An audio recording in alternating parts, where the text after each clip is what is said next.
அந்தாதி இல்லா இறைவனுக்கு அந்தாதி என்றுரைத்தும் நந்தா வகுப்பு அலங்காரம் அவர்க்கே நனி புனைந்தும் முந்து ஆதரவில் அவன் புகழ் பூதியும் முற்றும் சொன்ன எந்தாய் அருணகிரிநாதா என்னை நீ என்றருளே.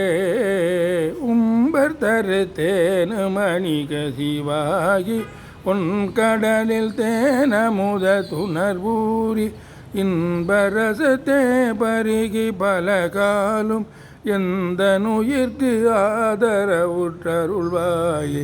தம்பிதன காகவன தனைவோனே தந்தை வளத்தால் அருள்கை கனியோனே அன்பர் தமக்கான நிலை பொருளோனே ஐந்து கரத்து ஆனை முக பெருமாளே இன்பரசத்தே பருகி பலகாலும் எந்த நுயிர்க்கு ஆதரவுற்றருள்வாயே.